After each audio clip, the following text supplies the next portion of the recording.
എല്ലാവരുടെയും ജീവിതത്തിൽ മറക്കാനാവാത്ത ഒരു സ്മരണ പച്ചപിടിച്ച് കിടക്കും. ഒരുപാട് ഓർമ്മകൾ മറക്കാനാവാതെ നമ്മുടെ ജീവിതത്തിൽ ഉണ്ടെങ്കിലും ഏതെങ്കിലും ഒന്ന് വളരെ പ്രധാനപ്പെട്ടതായിരിക്കും. ചിലപ്പോൾ ഒരു മനുഷ്യൻ നമ്മളെ സഹായിച്ചത്, അല്ലെങ്കിൽ നമുക്ക് പറ്റിയ ഒരു അമളി, അല്ലെങ്കിൽ ആരെങ്കിലും നമ്മളെ കബളിപ്പിച്ചത്, അതും അല്ലെങ്കിൽ ദൈവം നമ്മുടെ ജീവിതത്തിൽ ചെയ്ത എന്തെങ്കിലും ഒരു അത്ഭുതം, അങ്ങനെ തുടങ്ങിയ സംഭവങ്ങളിൽ ഒന്ന് ഏറ്റവും പ്രധാനപ്പെട്ടതായി നമ്മുടെ മനസ്സിൽ എപ്പോഴും ഇങ്ങനെ ഓർമ്മയിലുണ്ടാകും, ദിനം പ്രതി നമ്മൾ ഓർത്തുകൊണ്ടേയിരിക്കും.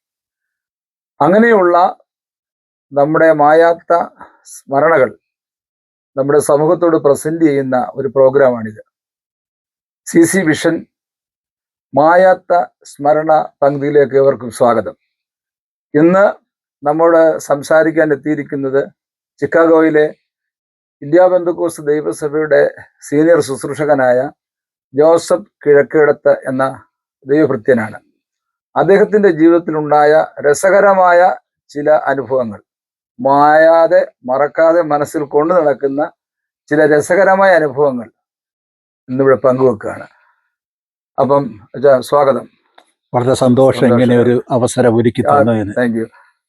അപ്പം ജർമ്മനിയിലേക്കുള്ള യാത്രയിൽ, വെള്ളക്കാരുടെ നാട് തന്നെയാണല്ലോ ജർമ്മനി. അവിടെ വെച്ച് സൂട്ട് കേസും വിലപ്പെട്ട സാധനങ്ങളും ഒരാൾ മോഷ്ടിച്ചു കൊണ്ടുപോയി എന്ന ഒരു രസകരമായ ഒരു സംഭവ ഓർമ്മയുണ്ട്, പറഞ്ഞു കേട്ടിട്ടുണ്ട്. രസകരമല്ല, അത് ദുഃഖകരമാണത്. അത് എങ്ങനെയാണ് സംഭവിച്ചത്? ഇത് ജർമ്മനിലേക്ക് എവിടെ നിന്ന്, അമേരിക്കയിൽ നിന്നാണോ ജർമ്മനിലേക്ക് പോയത്, അത് മറ്റേതെങ്കിലും രാജ്യത്തിൽ വന്ന് ജർമ്മനിയിൽ ഇറങ്ങിയപ്പോഴാണ് സംഭവിച്ചത്? എങ്ങനെയാണ് സംഭവം, വിശദീകരിച്ചെന്ന് പറഞ്ഞാൽ. ഇത് ഇന്ത്യയിലേക്കുള്ള എൻ്റെ ഒരു യാത്രാ മധ്യേ സംഭവിച്ച കാര്യമാണ്. ഞാൻ സ്വീഡനിൽ ഞങ്ങളുടെ സഭയിലെ ഒരു പെൺകുട്ടിയുടെ വിവാഹ ശുശ്രൂഷയിൽ സംബന്ധിപ്പാനും അവിടെ ശുശ്രൂഷിപ്പാനും ഞാൻ പോയി. അവിടുന്ന് ഞാനും എൻ്റെ വൈഫും കൂടെ ഒന്നിച്ചാണ് സ്വീഡനിലേക്ക് യാത്ര ചെയ്യുന്നത്. എൻ്റെ വൈഫ് മടങ്ങിപ്പോരണം, ഇന്ത്യയിലേക്ക് പോകുന്നില്ല. അതുകൊണ്ട് ഞങ്ങൾ ജർമ്മനിയിൽ ഒരുമിച്ച് വന്നു. മേഴ്സിയുടെ, എൻ്റെ വൈഫിൻ്റെ പേര് മേഴ്സി, ഷിക്കാഗോയ്ക്കുള്ള ഫ്ലൈറ്റ് 4:30 PM ആണ്. സ്വീഡനിൽ നിന്നാണ് ജർമ്മനിലേക്ക് വരുന്നത്. എൻ്റെ ഫ്ലൈറ്റ് ജർമ്മനിയിൽ നിന്ന് ഞാൻ കുവൈറ്റിൽ പോകണം. കുവൈറ്റിൽ നിന്നാണ് കൊച്ചിക്ക് പോകുന്നത്, ഷിക്കാഗോയ്ക്ക് പോകുന്നത്. പിരിയാണ്. അതുകൊണ്ട് എൻ്റെ ഫ്ലൈറ്റ് ആദ്യമാണെങ്കിലും ഇൻറ്റൻഷനിൽ ഞാൻ തീരുമാനിച്ചു, എൻ്റെ ഫ്ലൈറ്റ് മിസ് ചെയ്താലും എൻ്റെ ഭാര്യയെ ഫ്ലൈറ്റിന് കയറ്റി വിടണം. അങ്ങനെ ഞാൻ ചെയ്ത് വന്നു കഴിഞ്ഞപ്പോൾ എൻ്റെ ഫ്ലൈറ്റ് ഓൾറെഡി പോയി. കുവൈറ്റിലേക്കുള്ള ഫ്ലൈറ്റ് പോയി. അപ്പോൾ അവർ പറഞ്ഞു, നിൻ്റേതായ തെറ്റുകൊണ്ട് വന്ന് സംഭവിച്ചാണ്, ഞങ്ങളുടെ ഫ്ലൈറ്റിൻ്റെ കുഴപ്പമല്ല. അതുകൊണ്ട് നീ തന്നെ ഒരു അക്കോമഡേഷൻ ക്രമീകരിച്ചോണം, അല്ല എങ്കിൽ ഞങ്ങളുടെ കുഴപ്പമായിരുന്നെങ്കിൽ ഞങ്ങൾ പുറപ്പെടുകയുമായിരുന്നു. അങ്ങനെ ഞാൻ ഈ കാര്യം, ഞാൻ ഏറ്റവും ഒരു കുഴപ്പമില്ല, നാളെ രാവിലെ ഉച്ചയ്ക്ക് 1:30 ഫ്ലൈറ്റ് എനിക്ക് പോകാനുള്ള ക്രമീകരണമെല്ലാം അവർ ചെയ്തു. ഹോട്ടലിലെ അവിടെ ലോവർ ലെവലിൽ ഒത്തിരി ഏജൻസികളുണ്ട്. അവിടെ ഞാൻ ചെന്ന് എനിക്ക് ഒരു ദിവസത്തേക്ക് ഹോട്ടൽ വേണം എന്ന് പറഞ്ഞ് അതിനുള്ള അഡ്വാൻസ് പേയ്മെൻറ്റ് എടുത്തു കൊടുക്കുക. ഞാൻ എൻ്റെ വാലറ്റിൽ നിന്ന് ഞാൻ എടുത്തു എൻ്റെ ബ്രീഫ് കേസ് താഴെ വെച്ചു. ആ ബ്രീഫ് കേസും എൻ്റെ ഹാൻഡ് ബാഗും പെട്ടെന്ന് എൻ്റെ പുറകെ ആരോ എൻ്റെ ബ്രീഫ് കേസ് എടുത്തുകൊണ്ട് പോയി. ഒരു മോഷണം സംഭവിച്ചു. നിമിഷം കൊണ്ട് ഞാൻ തിരിഞ്ഞു വരുമ്പോഴത്തേനെ ബ്രീഫ് കേസ് പോയി. അതിനകത്ത് എൻ്റെ പാസ്പോർട്ട്, എൻ്റെ OCI card, visa, travellers check, ticket, അത്രയും എൻ്റെ കുറച്ച് മെഡിസിൻ, ഇമ്പോർട്ടൻ്റ് ആയ കാര്യങ്ങളെ പെട്ടെന്ന് നോക്കപ്പെടുത്തി ഞാൻ അങ്ങാപ്പാടെ വിഷമത്തിലായി. എൻ്റെ കൂടെ പുറകിൽ നിന്ന ഒരു വെള്ളക്കാർ പറഞ്ഞു, ഒരാൾ ഇപ്പോൾ എടുത്തോണ്ട് പോയുള്ളൂ, നിന്റെ സ്നേഹിതനാണെന്നാണ് ഞങ്ങൾ വിചാരിച്ചത്, പോയി റിപ്പോർട്ട് ചെയ്യുക പോലീസിൽ. അവരും എൻ്റെ കൂടെ വന്നു. ഈ കാര്യം എനിക്ക് ജർമ്മൻ ഭാഷ ശരിക്കും മനസ്സിലാകാത്തതുകൊണ്ട് അവർ ഇന്റർപ്രറ്റ് ചെയ്ത് എനിക്ക് ഭാഷ നമുക്ക് ഇംഗ്ലീഷ് ജർമ്മൻ മിക്സ് ആണ്. അന്നേരം അവര് പറഞ്ഞ്, ഒരു അമേരിക്കൻ പാസ്പോർട്ട് ആണെങ്കിൽ തിരിച്ചു കിട്ടുന്നത് സാധ്യമല്ല, ഇവിടെ അനേകരുടെ നഷ്ടപ്പെട്ടു പോയിട്ടുണ്ട്, ഇത് കിട്ടാൻ സാധ്യതയില്ല, നീ അമേരിക്കൻ എംബസിയിൽ പോയി വിസ പാസ്പോർട്ട് അപേക്ഷിക്കാൻ പറഞ്ഞു. ഞാൻ ആ സമയത്ത് തന്നെ അവിടെ മുട്ടുകുത്തി ഞാൻ ദൈവത്തോട് പ്രാർത്ഥിച്ചു. ഒരു കാര്യം കൂടെ, അപ്പൊ സത്യത്തിൽ പറഞ്ഞാൽ കുവൈറ്റിലേക്കും പോകാനൊക്കത്തില്ല, സ്വീഡനിലേക്ക് തിരിച്ചു പോകാനും പറ്റില്ല, അമേരിക്കയിലും പോകാൻ പറ്റാത്ത പരുവത്തിലായി. എല്ലാം നഷ്ടപ്പെട്ടു, ടിക്കറ്റ്, പാസ്പോർട്ട്. അവിടെ ഞാൻ മുട്ടുകുത്തി പ്രാർത്ഥിച്ചു. എൻ്റെ ഹൃദയത്തിൽ സമാധാനം വന്നു. I will get my all documents and my things back. Police said, if you can get it, your prayer is good, but I don't believe. And then അതിനുശേഷം അവർ പറഞ്ഞു എനിക്ക് അമേരിക്കൻ കോൺസുലേറ്റിൻ്റെ എംബസിയുടെ അഡ്രസ്സും ഇന്ത്യൻ എംബസിയുടെ അഡ്രസ്സും അവർ കളക്ട് ചെയ്ത് തന്നു. അങ്ങനെ ഞാൻ പിറ്റേ ദിവസം അവിടെ യാത്ര ചെയ്ത് ഏകദേശം $110 വേണം അവിടെ നിന്ന് എംബസി പോകാൻ. $110 കയ്യിലില്ലല്ലോ. ഉണ്ട് എൻ്റെ കയ്യിൽ. ഞാൻ ഇന്ത്യയിൽ യാത്ര ചെയ്യുമ്പോൾ എപ്പോഴും എൻ്റെ വാലറ്റിൽ ഞാൻ $1000 അമേരിക്കൻ US ഡോളർ കീപ്പ് ചെയ്യും. അത് പോക്കറ്റിലുണ്ടായിരുന്നു. ഇത്ര ഉണ്ട്. കാര്യം എന്തെങ്കിലും കാരണവശാൽ യാത്രാമധ്യത്തിൽ എനിക്ക് തിരിച്ചു പോരണമെങ്കിൽ വൺ വേ ടിക്കറ്റിന് വേണ്ടി ഞാൻ കീപ്പ് ചെയ്യുന്ന പൈസയാണ്. അങ്ങനെ $1000 എൻ്റെ കയ്യിലുണ്ട്. 1000-ലധികം. പ്ലാനിങ് യാത്രയാണ്. ഡെഫിനറ്റ്ലി പ്ലാൻ ചെയ്ത യാത്രയാണ്. സ്വീഡനിൽ പോകണം, സ്വീഡനിൽ നിന്ന് ജർമ്മനി വരണം, കുവൈറ്റ് വഴി ഇന്ത്യയിലെത്തണം, അവിടെ കയറ്റിവിടുകയും ചെയ്യണം. അവസാനം പിന്നെ അപ്പോൾ അവിടെ ചെന്ന് കഴിഞ്ഞവരുടെ അവരെ ഞാൻ പിറ്റേ ദിവസം എൻ്റെ ഉടൻ തന്നെ ഞാൻ വീട്ടിൽ തിരിച്ചു വിളിച്ച് എൻ്റെ മകനെ ഞാൻ അറിയിച്ചു. ജെയിംസ് എൻ്റെ പാസ്പോർട്ടിൻ്റെ കോപ്പി ഒരിടത്ത് തിരിപ്പുണ്ട്, കാര്യം പറഞ്ഞില്ല, എനിക്ക് അതിൻ്റെ പാസ്പോർട്ട് നമ്പർ തരണം എന്ന് പറഞ്ഞു. അവൻ പെട്ടെന്ന് ആ കാര്യം തന്നു. അതിനെ പറഞ്ഞിങ്ങനെ നഷ്ടം വന്നു. ആ സമയത്ത് അവനോർത്ത് എല്ലാം നഷ്ടപ്പെട്ടത് കൊണ്ട് എൻ്റെ ക്രെഡിറ്റ് കാർഡും എല്ലാം ഉപയോഗിക്കാൻ കഴിയാത്ത രീതിയിൽ സ്റ്റോപ്പ് ചെയ്തു. ഇവിടെ ജെയിംസ് ചെയ്തു. അത് കാരണം ഈ നമുക്കുള്ളതായ ഈ $1000 ഞാൻ അതുകൊണ്ട് പെട്ടെന്ന് $110 കൊടുത്ത് അമേരിക്കൻ എംബസിയിൽ ചെന്നപ്പോൾ അവിടെ വലിയ ഒരു ലൈനാണ്. അന്നേരം ഞാൻ പെട്ടെന്ന് ഒരു സൈഡിൽ കൂടെ ചെന്ന് അവിടുത്തെ ആളോട് പറഞ്ഞതുപോലെ ഞാനൊരു അമേരിക്കൻ സിറ്റിസണാണ്, ഒരു സുവിശേഷകനാണ്, ഞാൻ സ്വീഡനിൽ നിന്ന് വന്നതാണ്, ഒരു വിവാഹം നടത്തുവാൻ ഇന്ത്യയിൽ പോവുകയാണ്, എൻ്റെ പാസ്പോർട്ടെല്ലാം സ്റ്റോളനായി. പെട്ടെന്ന് തന്നെ അവരെ വിളിച്ച് വൈസ് കോൺസലിനെ എൻ്റെ എംബസിയെ വിളിച്ചിട്ട് എൻ്റെ കാര്യം പറഞ്ഞു. അദ്ദേഹം എന്നെ അതിൻ്റെ ഓഫീസിലേക്ക് കൊണ്ടുപോയി എനിക്ക് 1 മണിക്കൂറിന് കൊണ്ട് എനിക്ക് പാസ്പോർട്ട് അവരെടുത്ത് തന്നു. ഏകദേശം 45 മിനിറ്റ് 1 മണിക്കൂർ കൊണ്ട് പാസ്പോർട്ട് ടെമ്പററി പാസ്പോർട്ട് എനിക്ക് യാത്ര ചെയ്യാം. അത് കഴിഞ്ഞ് എനിക്ക് പിന്നെ വിസ വേണം. വിസയ്ക്ക് വേണ്ടി ഞാൻ പിന്നെ ഇന്ത്യൻ എംബസിയിൽ പോകണം. അവിടെയാണ് ഞാൻ കഷ്ടപ്പെട്ടത്. തിരിച്ച് ഇന്ത്യയിലോട്ടാണല്ലോ ഇന്ത്യയിൽ പോകണമല്ലോ. അപ്പോൾ ഇന്ത്യയിലേക്കുള്ള വിസ ഇല്ലാത്തത് കൊണ്ട് എനിക്ക് വിസ അപ്ലൈ ചെയ്യണം. ഇന്ത്യൻ എംബസിയിലാണ് പോയത്. അവിടെ ചെന്ന് കഴിഞ്ഞപ്പോൾ അവർ പറഞ്ഞു ഇടയ്ക്ക് ഒന്ന് നമ്മുടെ പ്രേക്ഷകർക്ക് മനസ്സിലാകാനായിട്ടാണ് ഞാൻ ആവർത്തിച്ച് ചോദിക്കുന്നത്. ഷുവർ. പെട്ടെന്ന് തന്നെ അമേരിക്കൻ വിസ കിട്ടി, പാസ്പോർട്ട് കിട്ടി. പിന്നെ ഇന്ത്യയിലേക്ക് വരണമെന്നുണ്ടെങ്കിൽ ഇന്ത്യൻ എംബസി പോയി വിസ എടുക്കണം. അങ്ങനെയാണ് ഇന്ത്യൻ എംബസി പോയത്. അതെ. അവിടെ ചെന്ന് കഴിഞ്ഞപ്പോൾ അവർ പറഞ്ഞു ഞങ്ങളല്ല ഈ വിസ ഇഷ്യൂ ചെയ്യുന്നത്, ഒരു ഏജൻസി ഉണ്ട്, ഞങ്ങളുടെ സബ് ഏജൻസി, അവിടെ പോയി ഫീസ് കൊടുത്തെടുക്കുവാൻ പറഞ്ഞു. അവിടെ ചെന്ന് കഴിഞ്ഞപ്പോൾ അവർ പറഞ്ഞു ഇവിടെയല്ല, തിരിച്ച് എംബസി പോകണം, you are A citizen, American citizen. അവിടെ ചെന്ന് കഴിഞ്ഞപ്പോഴത്തേന് ഞാൻ അവരോട് ഇച്ചിരി അപ്സെറ്റായി. നിങ്ങൾ എന്തിനാ എന്നെ പറഞ്ഞു വിട്ട്? അവരെ ആപ്ലിക്കേഷൻ സ്വീകരിച്ചു. ഞാൻ എൻ്റെ ഫീസ് കൊടുത്തു. അതിനോട് പറഞ്ഞു നാളെ ഞങ്ങൾക്ക് ഷിക്കാഗോയിലെ ഞങ്ങളുടെ കോൺസുലേറ്റ് ഓഫീസിൽ നിങ്ങളെക്കുറിച്ചുള്ള ഇൻഫർമേഷൻ വിളിച്ച് ചോദിക്കണം, അത് കഴിഞ്ഞ ശേഷം ഇഷ്യൂ ചെയ്യാം. പിറ്റേ ദിവസം അവർ പറഞ്ഞ സമയത്തേക്ക് ഞാൻ പിന്നെയും വന്നു കഴിഞ്ഞപ്പോഴത്തേനെ അവർ പറഞ്ഞു ഒരു ഇൻഫർമേഷനും ഞങ്ങൾക്ക് ലഭിക്കുന്നില്ല, പിന്നെയും വരണം. ഈ 3 ദിവസം കൊണ്ട് എൻ്റെ കയ്യിലെ പൈസ യാത്ര ചെയ്ത് തീർന്നു. ഞാൻ കുറച്ച് മെഡിസിനും വാങ്ങിക്കണമായിരുന്നു, ഇൻസുലിൻ, അതും നഷ്ടപ്പെട്ടു പോയായിരുന്നു. അങ്ങനെ എൻ്റെ കയ്യിൽ ഹോട്ടലില്ലാതെ താമസിക്കും തീർന്നു പോവുകയാണ്. അന്നേരത്തേനെ ഞാൻ തീരുമാനിച്ചു പാസ്പോർട്ട് കിട്ടിയതുകൊണ്ട് ഞാൻ തിരിച്ച് ഒരു വിവാഹം നടത്താൻ ഇന്ത്യയിൽ പോകുന്നില്ല, ഷിക്കാഗോയ്ക്ക് പോവുക. അപ്പോൾ ടിക്കറ്റും ഇല്ല. ഞാൻ യാത്ര ചെയ്ത സമയത്ത് ഒരു പാകിസ്ഥാനി ഡ്രൈവറായിരുന്നു, വളരെ എഡ്യൂക്കേറ്റഡ് ആയ ഒരു മനുഷ്യൻ, നല്ല ഭാഷ സംസാരിക്കുന്നു. എയർപോർട്ടിലേക്ക് ഞാൻ പോവുകയാണ്. തിരിച്ചു പോരാനായിട്ട് വേണ്ടാന്ന് വെച്ചു. ഇന്ത്യക്കാരുടെ നമ്മുടെ എംബസിയുടെ അനാസ്ഥ നമുക്ക് വിസ ലഭിക്കുന്നില്ല. പിന്നെ അവിടെ നിന്നിട്ട് എത്ര നാൾ എനിക്ക് അറിഞ്ഞുകൂടാ, പണവുമില്ല. ആ സമയമായപ്പോൾ ഞാൻ ഇദ്ദേഹത്തോടൊരു സത്യം പറഞ്ഞു, എൻ്റെ 11 ഡോളറേ ഉള്ളൂ. നീ ഈ 10 ഡോളർ ഞാൻ വീട്ടിൽ ചെന്ന് കഴിഞ്ഞാൽ ഉടനെ ഞാൻ വീട്ടിൽ ചെന്ന് കഴിഞ്ഞാൽ നിന്റെ സകല പൈസയും തിരിച്ചയച്ചു തരാം. അതുകൊണ്ട് എനിക്ക് $1 നീ ഞാനെടുക്കുക വെള്ളം മേടിക്കാൻ, ബാക്കി 10 അദ്ദേഹം സമ്മതിച്ചു. നിനക്ക് എത്ര വേണേലും ഞാൻ നിന്നെ എവിടെ വേണമെങ്കിലും കൊണ്ടുപോകാം. പാകിസ്ഥാനി വളരെ സ്നേഹത്തോടെ. ഞാൻ അവിടെ വന്ന് എന്നെ എയർപോർട്ടിൽ കൊണ്ടുവിട്ടു. എന്തെങ്കിലും പ്രോബ്ലം ഉണ്ട് എന്നെ വിളിച്ചാൽ മതി എന്ന് പറഞ്ഞ് നമ്പരും തന്നു. ഞാൻ അവിടെ ചെന്ന് ഞാൻ പറയുന്ന പോലെ ഒരു കാര്യമാണ്, എൻ്റെ എല്ലാ കാര്യങ്ങളും നഷ്ടപ്പെട്ടു പോയി. ടിക്കറ്റ് നഷ്ടപ്പെട്ടു, എനിക്ക് പാസ്പോർട്ട് തിരിച്ചു പോകാനുണ്ട്, എനിക്കൊരു ടിക്കറ്റ് തരണം, ഞാൻ അമേരിക്കയിൽ ചെല്ലുമ്പോൾ അതിൻ്റെ പേയ്മെൻറ്റ് നടച്ചോളാം. അത് പറഞ്ഞു പറഞ്ഞ് അവർ പറയുകയാണ്, ഇന്നലെ നിന്റെ ഫ്ലൈറ്റിന്റെ സമയം തൊട്ട് പോലീസ് നിന്നെ നോക്കി നടക്കുകയാണ്. നീ ഇന്നലെ മിസ് ചെയ്ത് ഇന്ന് പോകുമെന്ന് വിചാരിച്ചു. പോലീസ് അല്ല, റിസപ്ഷനിസ്റ്റ് എയർലൈൻ ഏജൻസിയിലെ. പെട്ടെന്ന് അവർ ഡിറ്റക്റ്റീവിനെ വിളിച്ചു. അവരോടി വന്നു, എന്നെ കൊണ്ടുപോയി എന്നോട് പറഞ്ഞു, നിന്റെ സകല നഷ്ടപ്പെട്ട ബാഗ് തിരിച്ചു കിട്ടി.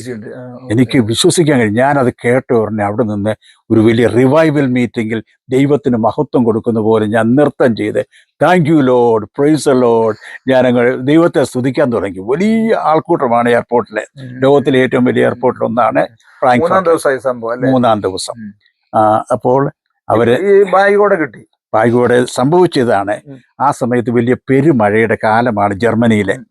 ആ സമയം തൊട്ട് ഞാൻ കരഞ്ഞു ദൈവത്തോട് പ്രാർത്ഥിക്കുകയാണ്, ദൈവമേ എനിക്ക് ഈ പയ്യൻ്റെ, ഞങ്ങളുടെ സഭയിലെ കുഞ്ഞിൻ്റെ വിവാഹം നടത്തണം, എനിക്ക് പോകാൻ സാധിക്കുന്നില്ല, എനിക്കെല്ലാം നഷ്ടപ്പെട്ടു പോയി. എൻ്റെ പണം, എൻ്റെ പാസ്പോർട്ട്, എൻ്റെ വിസ, ടിക്കറ്റ്, എങ്ങും പോകാത്തൊരു സാഹചര്യം. പക്ഷെ അന്ന് രാത്രിയിൽ ഈ കള്ളൻ്റെ ഹൃദയത്തിൽ ദൈവം പ്രവർത്തിച്ചു. എൻ്റെ പാസ്പോർട്ട്, എൻ്റെ എല്ലാ ഡോക്യുമെൻറ്റും അവൻ പ്ലാസ്റ്റിക് കവറിനകത്ത് പൊതിഞ്ഞ് എൻ്റെ ഈ ബ്രീഫ് കേസിൽ വെച്ച് ഒരു ഹൈവേയുടെ അരികിൽ കൊണ്ടുവച്ചു. അതിരാവിലെ ഒരു സിറ്റി വർക്കർ പോകുന്ന സമയത്ത് ഒരു ഡാർക്ക് ബാഗ് അവിടെ ഇരിക്കുന്നു. സാധാരണ ആരും എടുക്കുന്നില്ല. ഈ മനുഷ്യൻ അത് എടുത്ത് തുറന്നു നോക്കിയപ്പോൾ എൻ്റെ ടിക്കറ്റ്, ജോസഫ് കുവൈറ്റ് എയർവേസ്. അവരെ കുവൈറ്റ് എയർവേസിനെ വിളിച്ചു. അങ്ങനെയാണ് ഈ മനുഷ്യൻ ആ സമയം തന്നെ പോലീസിനെ വിളിച്ചു. പോലീസ് വന്ന് ഇത് എടുത്തുകൊണ്ട് പോന്നു. അങ്ങനെയാണ് അവരെന്നെ നോക്കി നടക്കുന്നത്. പെട്ടിയുടെ നടക്കുകയാണ്. അവിടെ ചെന്ന് പറഞ്ഞു, എന്നോട് ചോദിച്ചു, നിങ്ങൾ ആരാണ്? ഞാൻ പറഞ്ഞു, ഞാനൊരു പാസ്റ്ററാണ്, സുവിശേഷകനാണ്. അദ്ദേഹത്തിന് അവർക്ക് വലിയ സന്തോഷമായി. എനിക്ക് വേണ്ടി ഒന്ന് പ്രാർത്ഥിക്കാമോ? പോലീസുകാരൻ ചോദിക്കുകയാണ്. എനിക്കൊരു പ്രൊമോഷൻ വേണം. ഞാൻ പറഞ്ഞു, തീർച്ചയായിട്ടും പ്രാർത്ഥിക്കാം. അവിടെ വെച്ച് പ്രാർത്ഥിച്ചു. അവരെ കൂട്ടുകാരെ വിളിച്ചു, അവർക്കും വേണം പ്രാർത്ഥന. അതുകൊണ്ട് ഞാൻ അവർക്ക് വേണ്ടി പ്രാർത്ഥിച്ചു. അപ്പോൾ എൻ്റെ നഷ്ടം സുവിശേഷീകരണത്തിന് ഒരു വലിയ ഒരു വഴി തുറന്നു. ജർമ്മനിയിലും പോയി എനിക്ക് അവിടെ ഈ അധികാരികളുമായിട്ട് എയർപോർട്ടിൽ തന്നെ ദൈവത്തെ മഹത്വപ്പെടുത്തുവാനും കിട്ടി, അവർക്കൊക്കെ വേണ്ടി പ്രാർത്ഥിക്കാനും. പാകിസ്ഥാനിയായിട്ട് പിന്നെ ഞാൻ അദ്ദേഹം നമ്പർ തന്നെങ്കിലും പിന്നെ നമുക്ക് ആ നമ്പർ കിട്ടിയിട്ടില്ല. ഞാൻ വിളിച്ച് താങ്ക് യു ഒക്കെ പറഞ്ഞു. അതുപോലെ ഞാൻ ഈ പോലീസ് ഡിപ്പാർട്ട്മെന്റിൽ കോണ്ടാക്ട് ചെയ്ത് എന്നെ സഹായിച്ച ആ പാകിസ്ഥാനിയോടും വിളിച്ച് പറഞ്ഞു. തീർച്ചയായിട്ടും പറഞ്ഞു. എന്നെ അദ്ദേഹം വളരെ സന്തോഷത്തോടെ പറഞ്ഞു, നിനക്ക് എത്ര പ്രാവശ്യം വേണം, എവിടെ വേണമെങ്കിലും ഞാൻ കൊണ്ടുപോകാം, നിനക്ക് എപ്പോഴേലും പണം തന്നാൽ മതി. സത്യത്തിൽ ഈ ഇങ്ങനെയുള്ള ആപത്ഘട്ടങ്ങളിൽ മനുഷ്യരെ സഹായിക്കാൻ ജാതിയും മതവും സഭയും ഒന്നും ഒരു ബാധകമല്ല, ഒരിക്കലും മനുഷ്യത്വമാണ്. അത് ഞാൻ മനസ്സിലായി. ദൈവത്തിന് മനുഷ്യന്റെ ഹൃദയത്തിന്റെ ഒരു മനസാക്ഷിയും കൊടുത്തിട്ടുണ്ടല്ലോ, തിരിച്ചറിയാനുള്ള കഴിവും ആപത്ഘട്ടത്തിൽ സഹായിക്കാനായിട്ടുള്ള ഒരു കഴിവൊക്കെ എല്ലാ ജാതി മതസ്ഥർക്കും ഉണ്ട്. നമ്മൾ പ്രാർത്ഥിക്കുമ്പോൾ നമ്മുടെ ദൈവം നമുക്ക് വേണ്ടി ആരിൽ കൂടിയാ ചെയ്യുന്നത് നമുക്കറിയാൻ പറ്റും. പിന്നെ അത് കഴിഞ്ഞിട്ട് പിന്നെ ഞാൻ അത് കഴിഞ്ഞ് പെട്ടെന്ന് തന്നെ നാട്ടിലേക്ക് പോയി. 3 ദിവസം ആഹാരം കഴിക്കാതിരുന്ന കൊണ്ട് പ്രാർത്ഥനയല്ലേ, അവിടെ ചെന്ന് അവിടെ റെസ്റ്റോറൻറ്റിൽ പോയി ഏറ്റവും നല്ലൊരു സ്റ്റേക്ക് വാങ്ങിച്ച് കഴിച്ചിട്ട് അടുത്ത ദിവസം നമ്മുടെ ബീഫ് ഞാൻ അവിടെ ചെന്ന് വിൻഡോയിൽ വെച്ചിട്ടുണ്ട്, നമുക്ക് ഇഷ്ടമുള്ള. ഞാൻ പറയും, എനിക്ക് ഈ വലിയ സ്റ്റേക്ക് വേണമെന്ന് പറഞ്ഞു. അത് അവിടെ കുക്ക് ചെയ്ത് അവർ നന്നായിട്ട് തന്നു. ഞാൻ ജർമ്മനി വെച്ച് ആ സ്റ്റേക്ക് കഴിച്ച് ഹോട്ടലിൽ പിന്നെ മടങ്ങിപ്പോയി. തിരിച്ച് 1:30-ക്കുള്ള ഫ്ലൈറ്റിന് ഞാൻ കുവൈറ്റ് വന്നു. കുവൈറ്റിൽ നിന്ന് കൊച്ചിയിൽ വന്നു. അങ്ങനെ വന്ന് റാന്നിയിൽ വന്ന് ഈ മോന്റെ വിവാഹം നടത്തി. ഇതിപ്പോ ഒരു 11 വർഷത്തിലധികമായി, വർഷങ്ങളായി. കൃത്യം ഡേറ്റ് എനിക്ക് ഓർക്കാൻ സാധിക്കില്ല. അന്ന് റെക്കോർഡ് ഇവിടെ ഉണ്ട്. ഞാൻ വിവാഹം നടത്തി രജിസ്റ്റർ ഉണ്ട് അതിൽ നിന്ന്. അങ്ങനെ അവിടെ ചെന്നപ്പോൾ അവർക്കൊക്കെ ഭയങ്കര അതിശയമായി. ഞാൻ അവരെ വിളിച്ചറിയിച്ചു മേഴ്സിൽ കൂടെ, എനിക്ക് വരാൻ പറ്റുന്നില്ല, ആരെങ്കിലും കൊണ്ട് വിവാഹം നടത്തണമെന്ന് പറഞ്ഞു. അങ്ങനെ എനിക്ക് അത്ഭുതമായിട്ട് ആ കാര്യവും ദൈവം സാധിപ്പിച്ചു.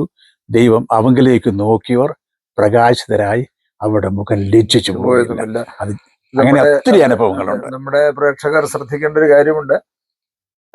IPCയുടെ സ്ഥാപക നേതാക്കളിൽ ഒരാളെന്ന് വിശേഷിപ്പിക്കാവുന്ന കണ്ണാടി അവറാച്ചൻ എന്ന് പറയുന്ന ദൈവദാസന്റെ അനുജന്റെ സഹോദരന്റെ മകനാണ് ജോസഫ് കിഴക്കെടുത്ത് ജോസഫ്. അച്ഛന്റെ പിതാവ് വിശ്വാസത്തിൽ വന്നപ്പോഴും ഇച്ചിരി പ്രശ്നങ്ങളൊക്കെ ഉണ്ട് വീട്ടിൽ. ഞങ്ങളെല്ലാം, എന്റെ പിതാവും പിതാവിന്റെ ജ്യേഷ്ഠൻ അവരൊക്കെ സ്ട്രോങ് യാക്കോബക്കാരായിരുന്നു.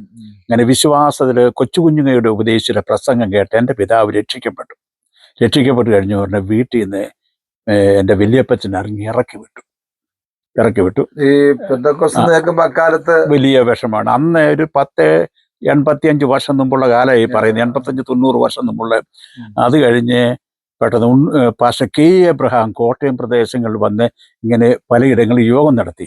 അപ്പോൾ വിശ്വാസ സ്നാനത്തെക്കുറിച്ച് കേട്ട് എൻ്റെ പിതാവ് ആരും അറിയാതെ പോയി സ്നാനപ്പെട്ടു. സ്നാനപ്പെട്ട് കഴിഞ്ഞപ്പോൾ ആ കാര്യം വീട്ടിലറിഞ്ഞപ്പോൾ തൻ്റെ അപ്പച്ചൻ വളരെ ക്രൂരനായി വീട്ടിലൊരിക്കലും കയറണ്ട എന്ന് പറഞ്ഞ് 8 മാസത്തോളം എൻ്റെ പിതാവ് വെളിയിലൊക്കെ പാർക്കുകയായിരുന്നു. പിന്നെ ബന്ധുക്കളൊന്നും കയറ്റത്തില്ല, അവരെല്ലാം യാക്കോബക്കാർ, ആരും തന്നെ വിശ്വാസത്തിലില്ല. ആ സമയത്ത് ഈ മീറണം പ്രദേശത്ത് വേറെ ആരെങ്കിലും വിശ്വാസി? ഞങ്ങളുടെ അന്ന് ആ പ്രദേശത്തെ 5 കുടുംബങ്ങൾ മുൻപോട്ട് വിശ്വാസത്തിന് വേണ്ടി വന്നു. അതിലൊരു കുടുംബമാണ് ഞങ്ങളുടെ കുടുംബം, കിഴക്കെടുത്ത് കുടുംബം. അതുപോലെ വേറെ 4 കുടുംബങ്ങൾ അവരേകരായി വിശ്വാസത്തിൽ വന്നവരുണ്ട്. അവരുടെ മക്കളെയൊക്കെ ദൈവം അനുഗ്രഹിച്ചു. തണങ്കുമ്പതിക്കൽ 8 മാസം ഈ റബ്ബർ തോട്ടത്തിലും കൂട്ടങ്ങളിലും അല്ല, ഇങ്ങനെയല്ല. രാത്രി ഇങ്ങനെ പേടിച്ച് ഇവരിങ്ങനെ അന്വേഷിച്ച് നടക്കും. തല്ലി കൊല്ലണമെന്നും പറഞ്ഞ അപ്പച്ചൻ നടക്കുന്നത്. അപ്പോൾ അന്ന് നമ്മുടെ പ്രദേശങ്ങളിലൊക്കെ കുറ്റിക്കാടുകളാണ്.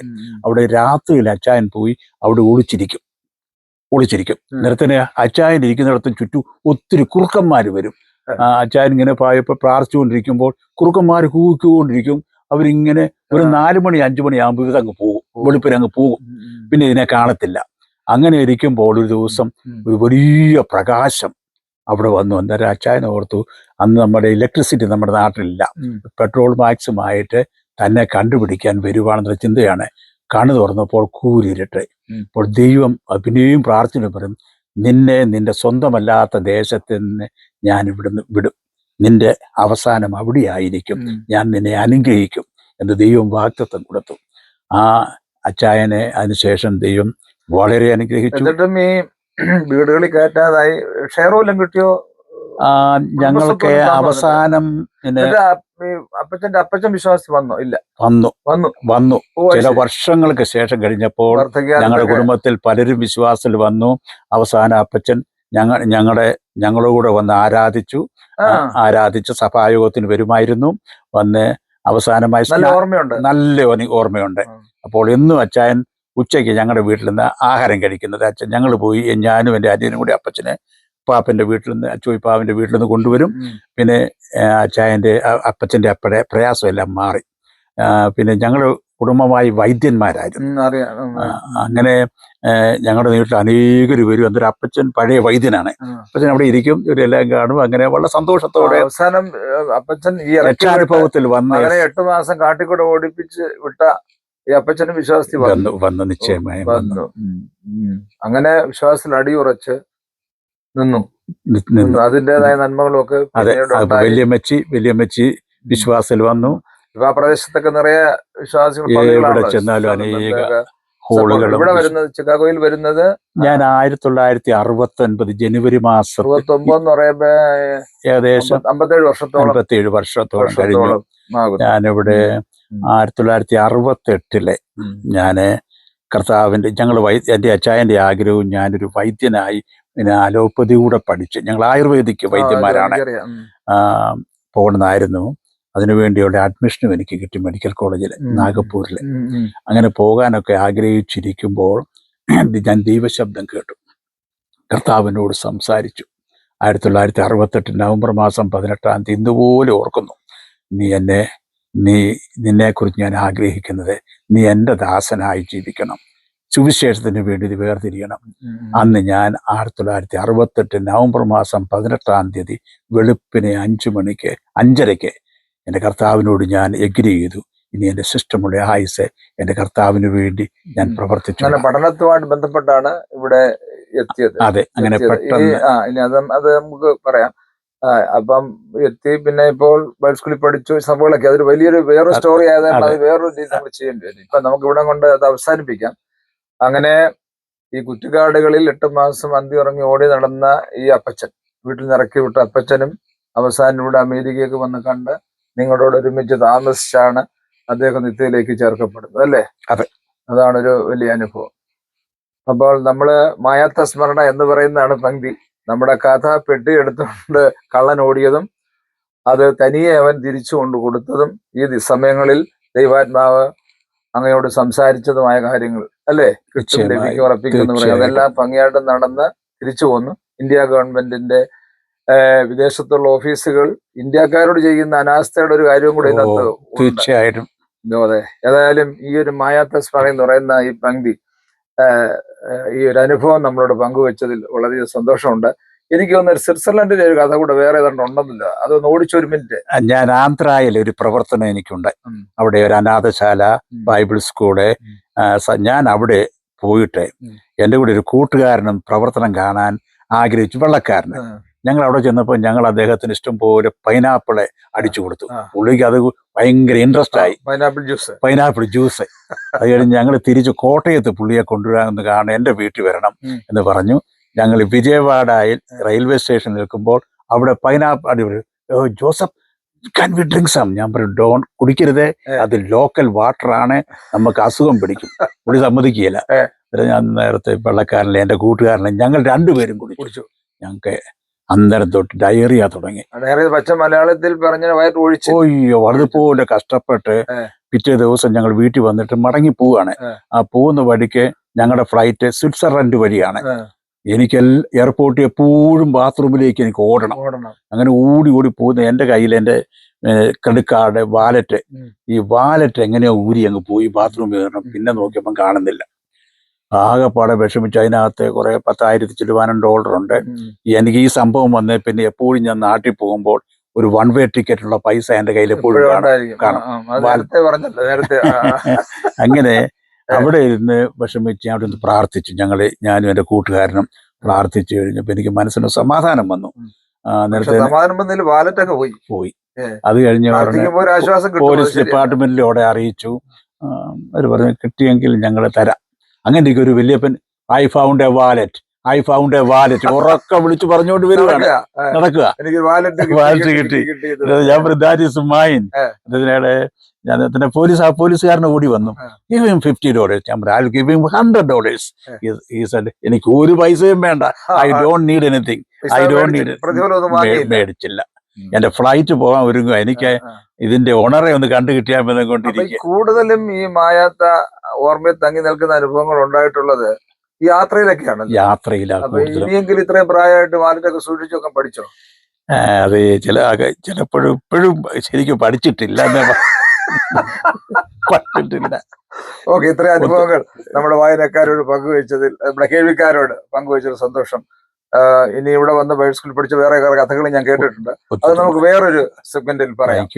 വളരെ സന്തോഷം. ഇങ്ങനെ ഒരു സമയം വേർതിരിച്ച് നമുക്ക് സംസാരിക്കാൻ സാധിച്ച ദൈവം നിങ്ങളുടെ പ്രവർത്തനങ്ങളെ, ക്രൈസ്തവ പ്രവർത്തനങ്ങളെ അധികമായി അനുഗ്രഹിക്കട്ടെ. Thank you.